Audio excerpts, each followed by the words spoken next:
All right, here we go. Next problem up. And we're going to begin with that question sentence. Remember, there's no point in trying to, go through and solve the problem if you don't know what you're solving for. So here, what is his total rental cost? Booyah, right there. So we want to know what the total rental cost is. And when we read through the information that we're given, we see that it says a storage facility charges 75 cents per day for a locker rental. And then our friend Marcus here rents a locker for 2 weeks and 5 additional days. What was that total cost? All right, everybody. So when we think about that, I'm going to write down this piece of information here that says 75 cents per day. Everyone, let me ask this question here. If we are going ahead and charging 75 cents per day, what unit do we need to multiply by to get the final cost? Not the number. Give me the unit. Let's go ahead and think about that story here. What unit do we need to multiply by? Is it going to be days, weeks, months? What must be here for us to be able to calculate this? Yeah, it has to be days. It has to be days. Because remember, if it's 75 cents per day, you need to multiply by the total number of days. That's how it's going to work. So when we take a look at what we have 2 weeks and 5 days. Everyone, it's not going to be 5. How many days are in 1 week, everyone? How many days are in a week? 7 days in a week. So everyone, 2 weeks means how many days? That'll be 14, exactly. So we have 14 days right here, plus 5 days. So how many total days are we actually dealing with? Yeah, we're dealing with 19 total days. So right here, we're dealing with 19 days. This is the important part here. Just because you saw 5 days doesn't mean that's the first thing you throw in. We saw that there's another time period here, 2 weeks and 5 additional days, which means 14 days with 5 more days. That's 19. Now that we have our information set up, we're good to go. We are good to go. We can move this over here, make it small, put it in the corner.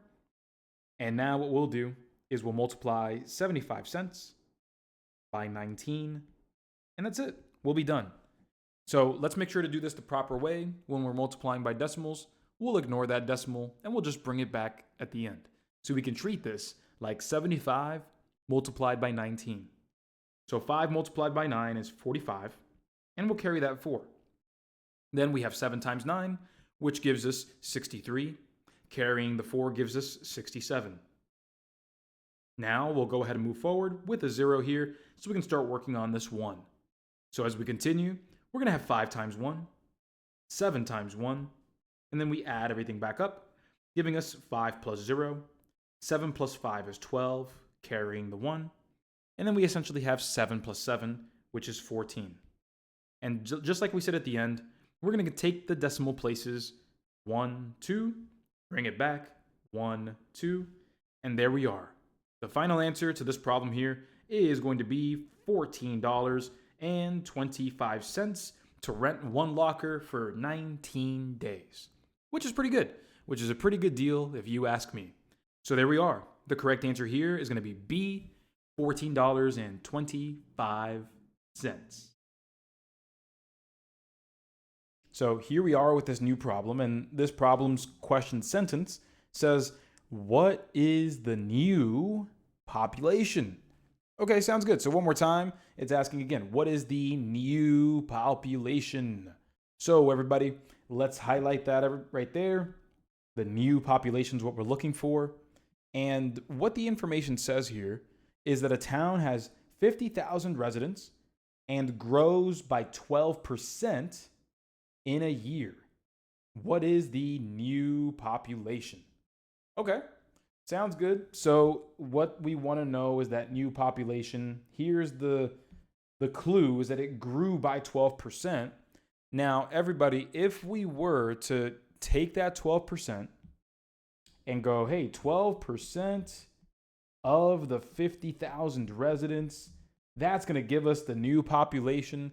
Is that really going to match up? Let's see. Let me show you here, not with the numbers, but with the main idea. Let me show you this. Let's say we hope that this represents the new population. Well, here's the problem, everybody. The problem is that guess what? Main idea that we're using for this lesson, we want to make sure that whatever percentage here, whatever this represents, guess what? It's the same representation over here. So everybody in the chat box, can you give me 1 or 2 words to describe what this 12% is? Is it the new population or is it something else? Is this the new population or is this something else? What does the 12% actually represent? So it's not going to be the new population. It's not. Notice how it says it grows by 12%. So guess what, everybody? This 12% represents the growth. That's what the 12% represents. It represents the growth. And once we calculate that growth, let me get rid of this over here.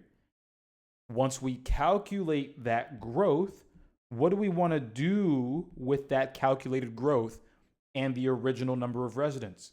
What are we going to do with those two things? Yeah, exactly. Add. Guess what? The word grow, if we're growing from 50,000 residents, we're adding on top of that. So let's go ahead and calculate what that growth is, and then we'll add on top of that 50,000. Here we go. So we have 12% times 50,000. There are really 2 ways to do this, or 2 straightforward ways. One is just grabbing your decimal places and using 0.12 times 50,000. Or here's something that not everybody knows.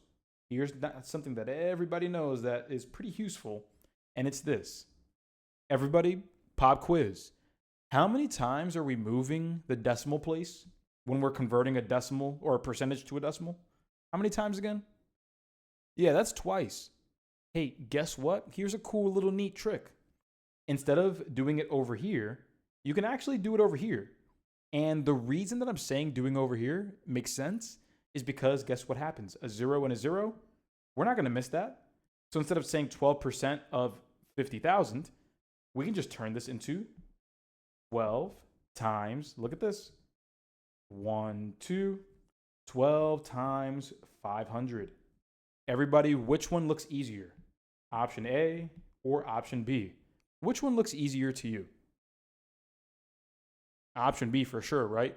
So I wanted to express this little, again, mental math trick when it comes to converting percentages to decimals. You can convert the actual percentage, or you can convert what you're multiplying by.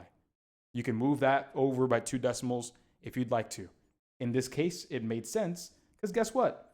When we do 500 times 12, well, 5 times 12, that's going to be what? 60. And you bring those extra 2 zeros, and that'll be 6,000. So again, super easy. That's what you would get over here if you did it this way as well. So not going to knock either method. You can just save a lot of time right there.